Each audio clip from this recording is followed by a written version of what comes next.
Welcome to this edition of Smoky Mountain Sports Podcast. I'm Daniel Sparkman along with Brian Hamilton. Brian, how you doing? I'm well. How are you, Daniel? Hey, great. We had a wonderful weekend of fall sports across East Tennessee, especially in the football world. Some surprises and some expected outcomes. Yeah, I mean, it's Cocke County was where the biggest surprises were. No knock on their teams or coaches or anything, but these are two teams, Cocke County and Cosby, that were finished with one win last year. Well, they've already matched that in week one. Cosby blew Sunbright out from the start. They actually have a kicker this year, and so they were 7 for 7 extra points, and it's a female kicker as well. So they got them one off the soccer team. So now they're not going for two every time they score. So Cosby really kind of turned some heads right away, and then Cocke County got out to a 31-2 lead on Cherokee and ended up winning 31-9. And so that was another one that kind of turned some people's heads because Cocke County here recently has not been known for their football. So, Friday night you couldn't tell that.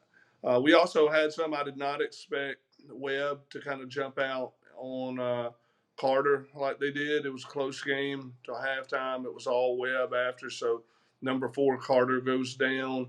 The Sevier Jefferson County game that was number 3 versus number 5 in our rankings. Sevier won 7-6. That's kind of the outcome I expected in that game. Very close game. And there were some other games, but those were the most surprising. The most surprising about the Sevier Jeff County games that it was 7-6. I expected a little more firepower and explosive offenses, but that Sevier defense looks really really strong.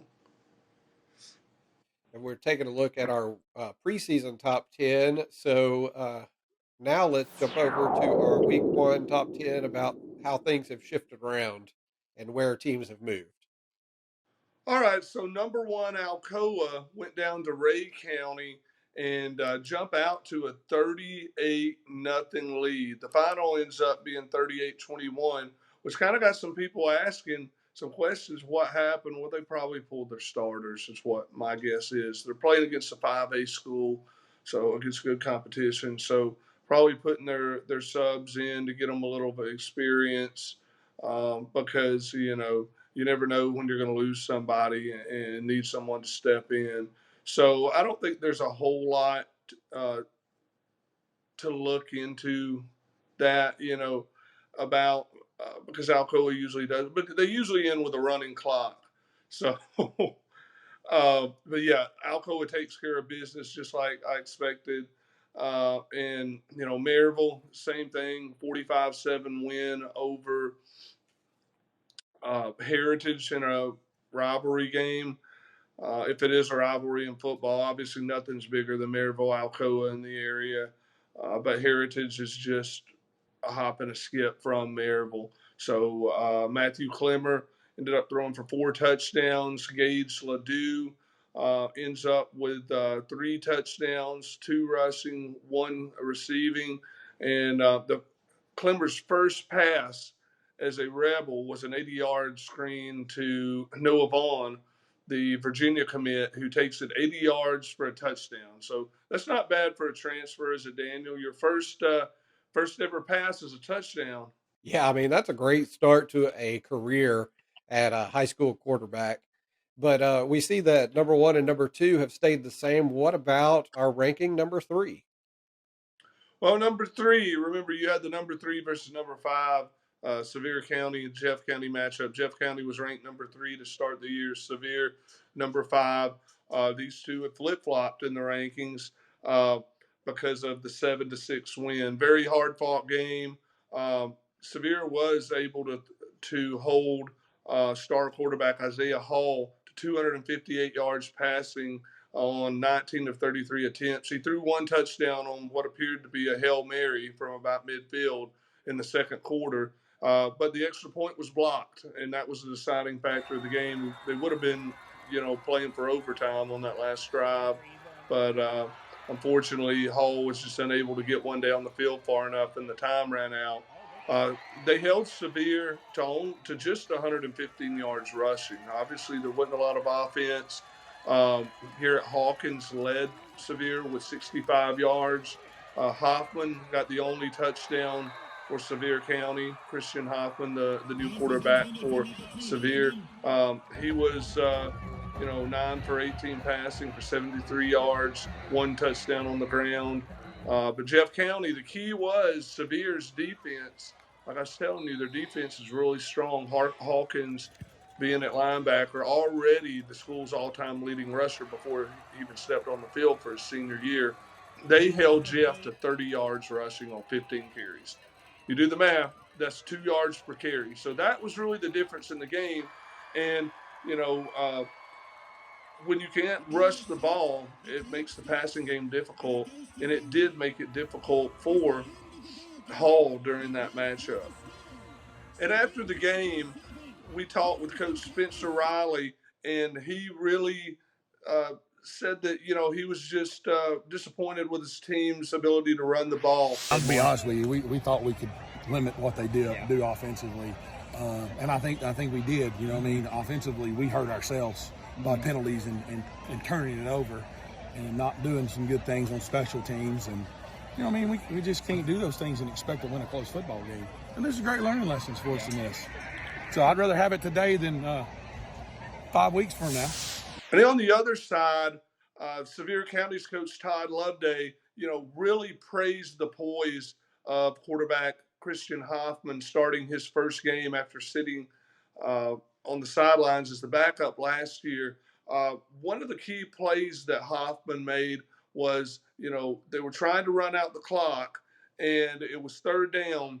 He ends up going, I think it was 3rd and 7. They end up going over the middle for a 20, 25-yard gain on the play action. And that was one of the moments where Hoffman really showed that he had poise and he can handle the bright lights. I've never heard of an ugly win, you know what I mean?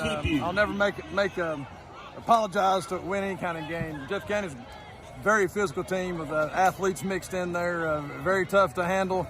Our guys just never panic. We've shown a sign of maturity since halfway through the season last year, and they've continued it. Not very emotional. We just kind of play each play, and it played out for them tonight for sure. And that was Coach Loveday from Sevier County. We've seen that Sevier and Jefferson County flopped with Sevier number 3 and Jefferson County at number 5. So now we're on to number 4, Gatlinburg-Pittman. They had a big game this past weekend with Seymour. Yeah, Gatlinburg-Pittman, they had a 2-hour rain delay. Didn't start till 8:45, 8:50 when the game was originally slated for kickoff at 7. So one of the things was Gatlinburg-Pittman started fast. Quarterback Brady Hammonds throwing the ball all over the field. They get a touchdown on their first drive when Hammonds throws to Whitman Whaley, who outran the Seymour defense, and then they forced a turnover on the first possession by Seymour, and then it was got a field goal out of that. They were inside the 10, got back due to penalties, and then they kicked the field goal 10-0. It was all off to the races from there.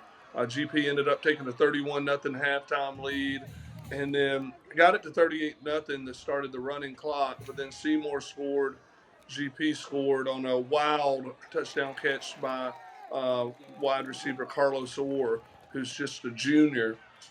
They've got some young studs on GP's team. So, I mean, they're a team to definitely watch out for this year and next.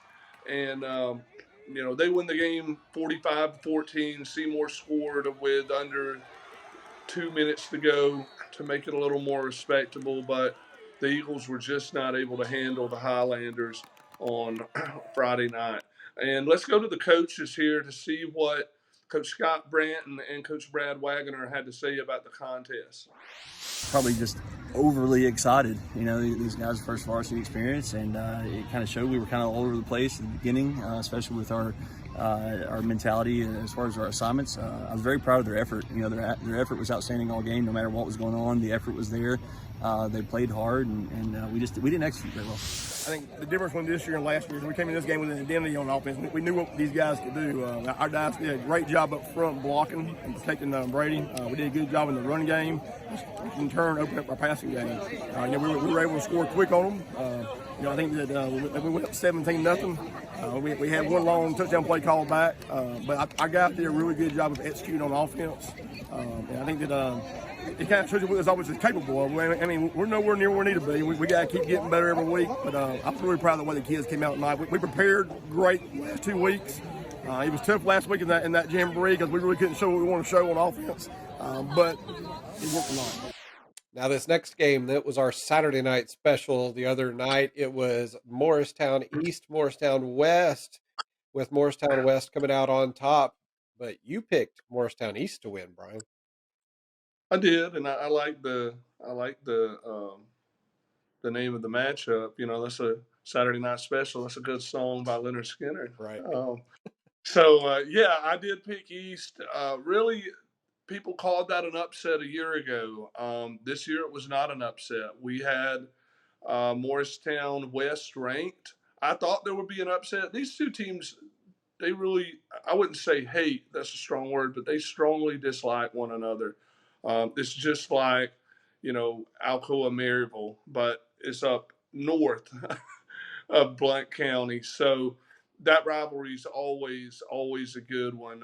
Last night we got wet in the fourth quarter, but the damage was done then. Morristown West jumps out to an early 17-0 lead. Scored on their first possession, and a lot of this was behind Tyson Johnson, who appears to be their feature back this year. He ran for 161 yards in the contest. Eli Seals was able to get a 17-yard touchdown to Nathan Roberts late in the second quarter, right before halftime, to make the game 17-7. East had several opportunities, to kind of get back in the game in the second half. But every time West got the ball back, they went to Johnson, just grinding out that clock. And that especially helped them when it started to get rainy and the field gets wet in the fourth quarter. They go in for another touchdown with under 30 seconds left to make the score 24-7. And West does it. And they move up to number 6. And at number 7, we've got a newcomer to our top 10, Lakeway Christian, who took on Grace Christian this past Friday night. So what did you see from them to put them in the top 10? Yeah, Lakeway got down 14-0 early, and Grace Christian, good football program. They actually host South Doyle next week, so that'll be a real teller on if South Doyle can make something out of their season. But Lakeway's got another test, but next week. But I think they're up for it. Remember, we previewed them. Got a new coach in Thad Wells, and he comes from the University of Virginia as a quarterback analyst. And they brought some new players in off the basketball team, tight ends. They responded when they got down early and come back for a 26-24 win over Grace Christian, who's a bigger school. So that's why they jumped in so high at number 7, because I talked to some people when I went by the TKA game, and their athletic director, that was the biggest surprise reaction I got was when I told people that Lakeway won their first game against Grace, and it's well deserving for the 7th spot. And rounding out our top 10 is number 8, Carter, who dropped from number 4 last week, and number 9, Pigeon Forge, who only dropped 1 spot from number 8 with their loss, and a newcomer, Granger, moves into the number 10 spot. And number 8, we've got Pigeon Forge only dropping 1 spot, and there's a reason for that. They played a very tough contest with Hampton a year ago, coming up just short. Same thing this year. They actually had a 16-12 lead on Hampton late in the game, and Hampton was able to get the 2016 lead, and they were able to milk the clock in the end. Hampton is 2A, which is a class smaller than Pigeon Forge. However, they played for the state championship a year ago. So this is a team that's very tough. And Pigeon Forge, they really showed well defensively on Friday night. So I don't think that they should really move back or fall out of the rankings from the number 8 spot. They're going to go to number 9, and then you've got Granger coming in after a 10-point win over Cumberland Gap, who was 4-7 a season ago. So it's not really an eye opener, but it is a good win for Granger, who went 5-5 last season and missed the playoffs, and they get the reward of playing Greenville at home next week, who we all know about Greenville, one of the toughest teams in 4A. Should be a great matchup. And in fact, let's go ahead and take a look at our week 2 games. We've got 5 that we're going to preview for you, starting with Maryville at Powell. So last season, Maryville and Powell was the Thursday Night Rivals game of the week, which is every Thursday. This year, they have that distinction again. However, last year, both teams entered the game 1-0. This year, the teams appear to be going in opposite directions. This is a game I plan on going to cover on Thursday night. Anderson County whipped Powell last week, 48-14. Now they've got to regroup, and granted it's at home, but it was a 52-31 win by Maryville a season ago, and it's going to be tough for Powell to avoid starting the season 0-2.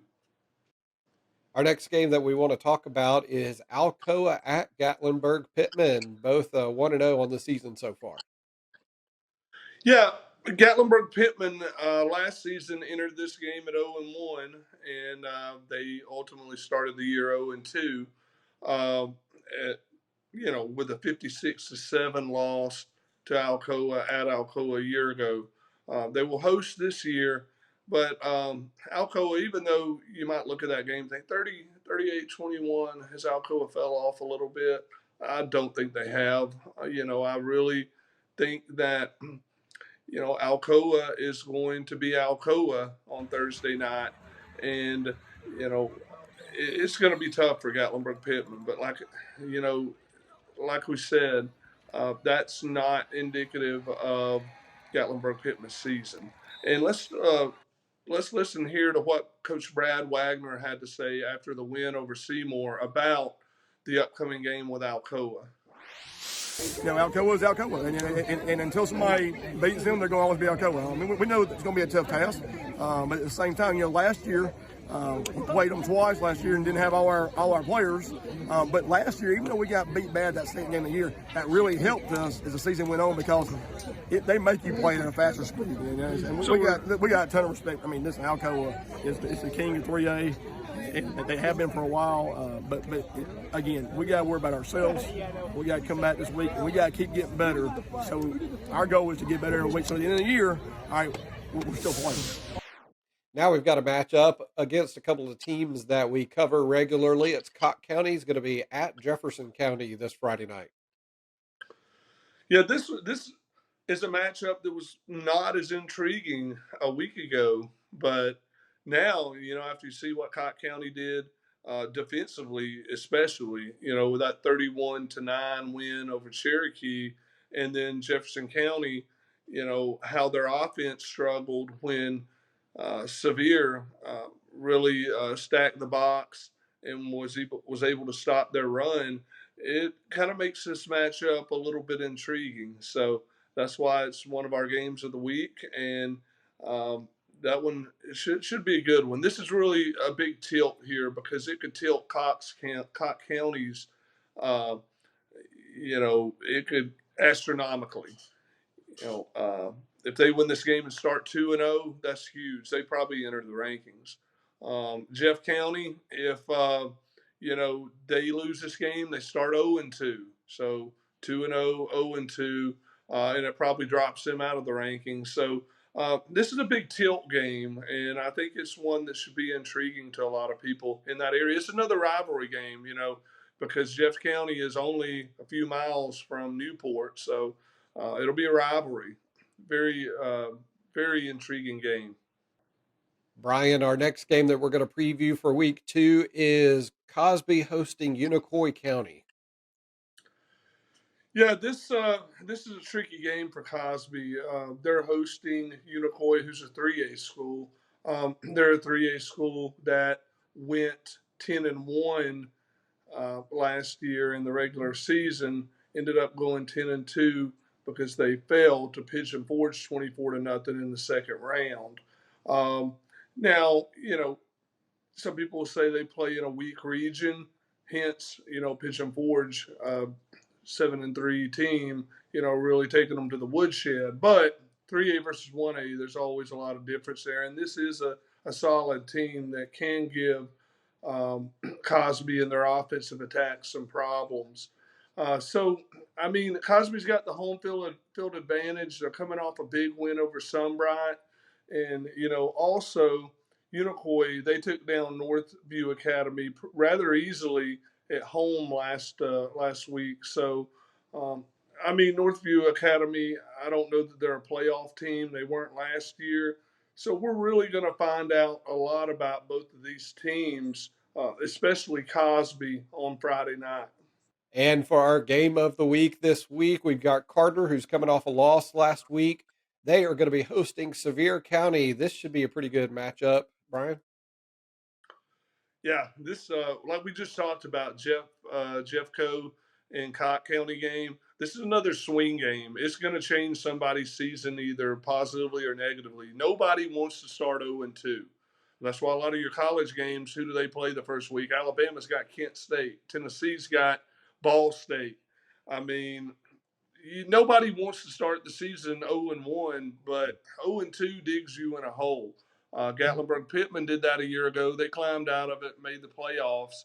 Um, could have been the second seed, but were the third seed. So you can climb out of it, but it puts you in a hole to start the year. And that's why this game is so important for Carter to get back on track. This is a good Sevier team. Obviously, defensively with Garrett Hawkins, they've showed how strong they can be defensively, but this is not uh, this is not your average offense they're going against. I mean, if they end up in a game where they have to outscore uh, Carter, they could be in trouble because the offense sputtered at times. They were just kind of a ground and pound, but Carter puts you in a position sometimes where you have to score quick.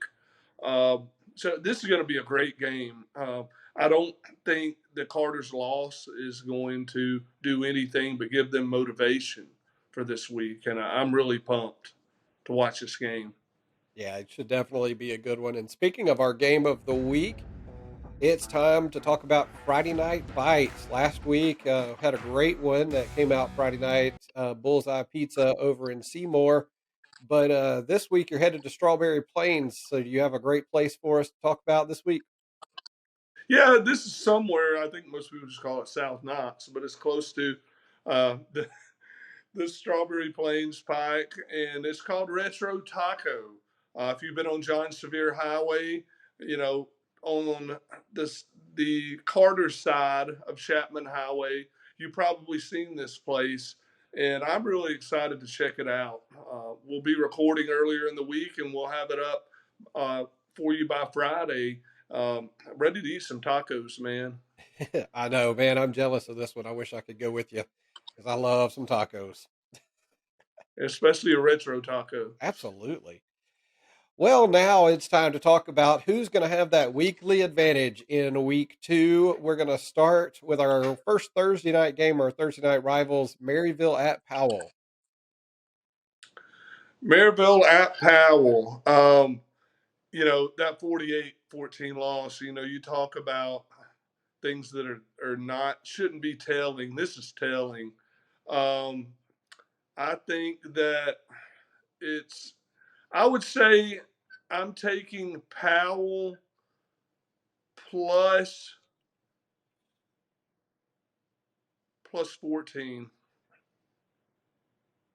And Maryville's probably going to cover that, but I'm taking Powell plus 14. We got to see if they can bounce back and give some fight after that, after just that horrible loss to Anderson County. So you think Maryville is going to going to come Yeah, to. I'm picking Maryville to win by at least 14. Yeah, yeah. All right. Well, I think you'll probably be pretty close on that one. Next, let's talk about Alcoa, who's going to visit Gatlinburg Pittman. I hate this is one of those I hate picking this game because Gatlinburg Pittman looks so fluid in their offense But can you really on pick Friday night. against But Alcoa? Alcoa is just another animal. Yeah. They're they're well beyond the talent level of the region that they're in and most of Class 3A. That's why they've won 7 straight championships. But it's good. I don't think that it'll be the game it was last year, but I would say that it's Gatlinburg Pittman plus 24. I expect Alcoa to win by 24 Wow, at you least. really think it's going to be that much of a spread? Yeah, yeah, I do. I mean, it's just um, you heard Coach Wagner talk though, and it's like we're not playing Alcoa, we're playing ourselves. Yeah. Got to see how well we have to just focus on us and how we can get better, not the opponent and how much firepower they've got. So I hope it's closer than that. I hope it's a game. I hope I'm in, Powell saying, "Watch." I could be watching a blowout, saying, "Man, I wish I'd went to Gatlinburg." I think I people say hope that all the time. They wish they were in Gatlinburg instead of where they are. instead of Powell. No, just instead of wherever they are. I wish I was in Gatlinburg right now. Yeah, me too. But I'm in Seymour. I could be there in 30 minutes. Yeah, But I got stuff to do today. I know. Always busy. So let's talk about Cocke County, who's heading to Jefferson County this week. Cocke County, as good as their opening week win was, Jeff County is not Cherokee. I expect them to rebound. Their coach said they're going to work a lot on, shoring up some of those penalties and mistakes that they made. So if they do that, I expect Jeff County to win by. I'll say this at Jeff County. I'll give them minus 14. I expect them to win by 2 touchdowns. Cosby is coming off that big win at Sunbright. So how do you think they're going to fare hosting Unicoi County? Well, like I said, this is going to be a tricky game for Cosby. They lost this game 44 to nothing in 2021. Um, while, you know, while Unicoi does play in what some consider a rather weak conference or district, there is going to be a lot for them, Cosby, to take on Friday night. 44 to nothing. I mean, Cosby has improved drastically, but have they improved that much? We'll just have to find out. I mean, this offense still featured quarterback Tyler Turner and wide receiver cornerback Hayden Green a year ago. They didn't put up 1 point against Unicoi. So you look at 3A to 1A, the difference in talent. I mean, let's say they beat Northview. If Cosby played Friday against Northview, would they win that game? Probably not, just because of the numbers. You've got more players, you've got more talent to choose from. I've just got to go. I've got to go Unicoi in this one. As much as I'd like to see Cosby pull it off at home, um, I'm going to say Unicoi 12 and a half. I'm going to say I would take Cosby to be a plus 12 and a half in that game. I think they've improved a lot, but I don't know that that's going to help them beat a 3A that went 10-2 a year ago. It could be a good measuring stick for how far they've advanced and improved, but we'll just have to find out on Friday night.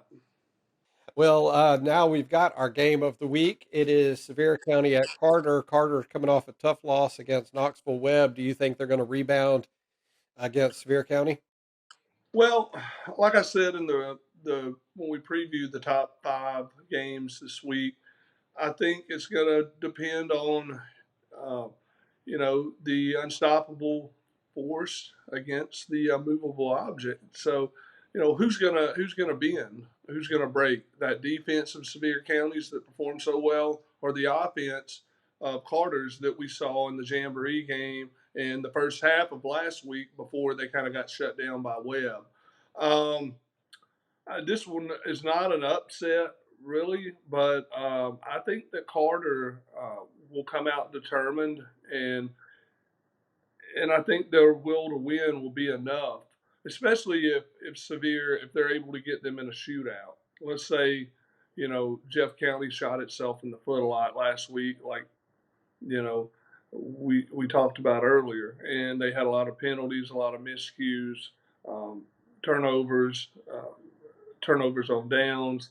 Let's say that you know that was just a bad first game by Jeff County, and Sevier's maybe defense isn't as good as advertising.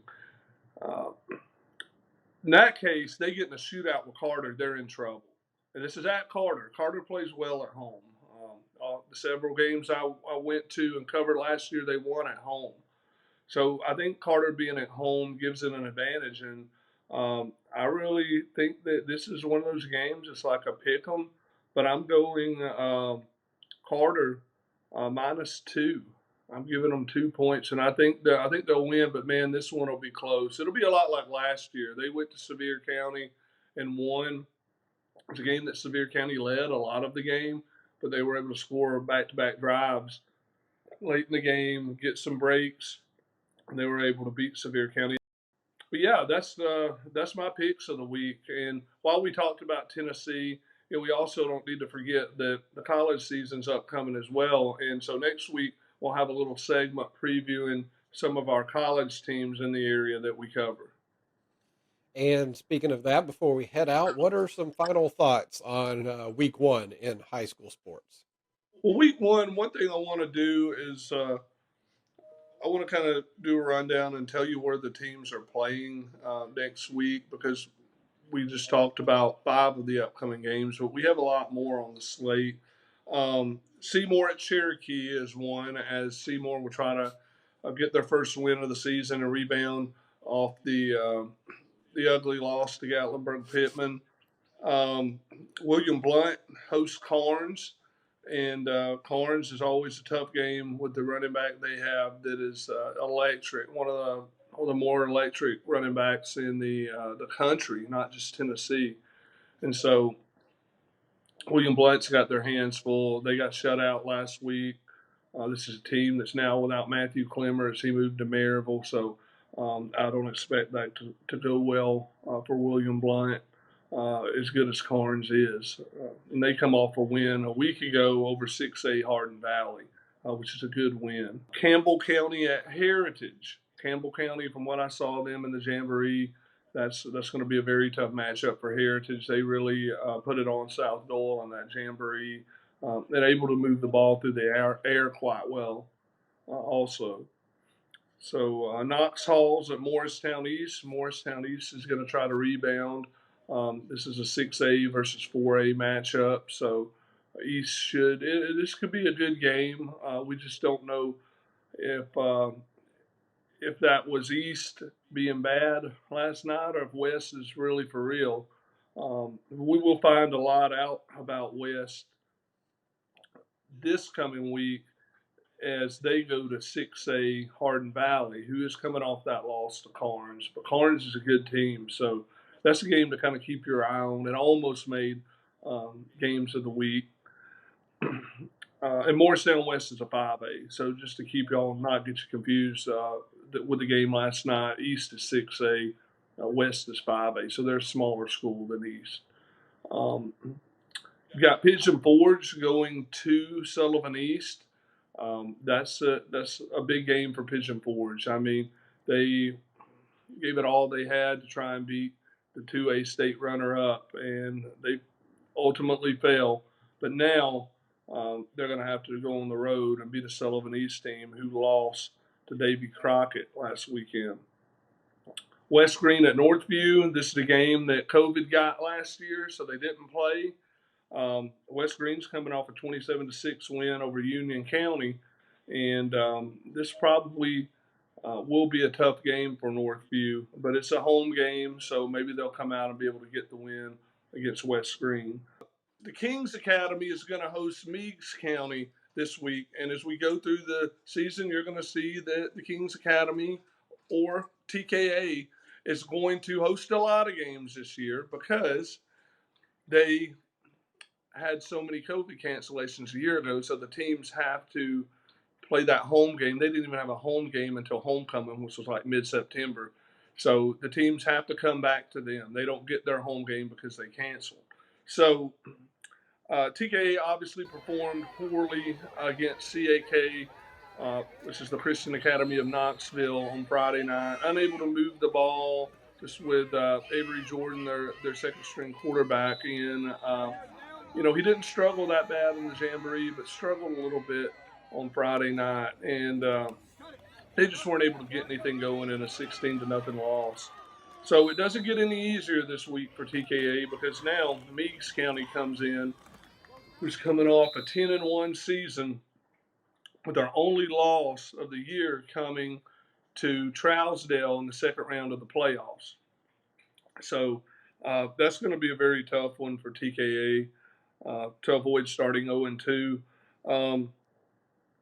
Lakeway Christian, they are hosting Midway, so they start the season out with 2 home games.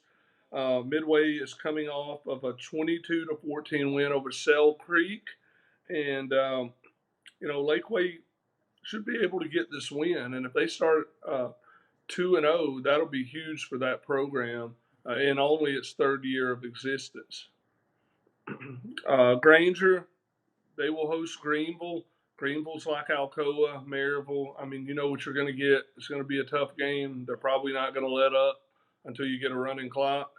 They are coming off a 49-7 win over Central, is Greenville. I don't expect that one to go Granger's way at all. So their stay in the top 10 may be short-lived.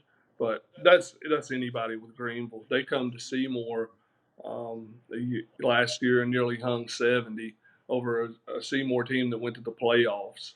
Granger didn't go to the playoffs last year. So we'll just have to see what happens in that one. But I expect Greenville to dominate. South Dole at Grace Christian. Grace Christian comes off that loss to Lakeway Christian. But, I mean, South Dole, everything went wrong for them on Friday night. It was 8-0 because of a weather delay that lasted over an hour. And during that time that they played, the game got delayed 4 minutes in. And Seymour and Gatlinburg, they had not even started yet, and they were only about 5 miles down the road. So penalties, miscues, left and right. It just wasn't a good start for them, but they managed, because of some miscues by Oak Ridge on Friday night, they managed to keep it to 8-0. Well, when we came back after that lightning delay, it ballooned to 46-7 Oak Ridge at halftime. Oak Ridge never scored again, but it ended up playing with a running clock. Obviously, ended up 46-20 in favor of Oak Ridge. But I expect this is going to be another tough game. Getting Grace on the road, South Dole's just got a lot of improvements to make to compete in that region this year, as we've now seen after the Jamboree and the first game at Oak Ridge. So this is a team that's really rebuilding after losing some of its leaders from a year ago. And that's the rundown, guys. Well, as we go through this week of high school sports, you can text us any updates or final scores. That number is 865-268-9088, 865-268-9088. Brian will make sure to respond to all of those messages personally. All right.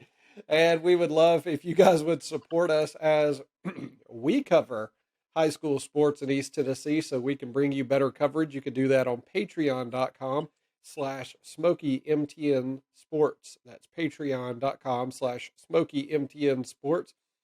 There you can get full-length interviews with coaches and some other highlights that we haven't been able to show during the podcast. That's going to do it, Brian. Another great week, and I am expecting you to ship me a couple of tacos. All right, I'll overnight it. Yeah. Maybe And some tinfoil. yeah. Let's see if it'll stay warm. All right. Thanks so much. We'll see you next week right here on Smoky Mountain Sports.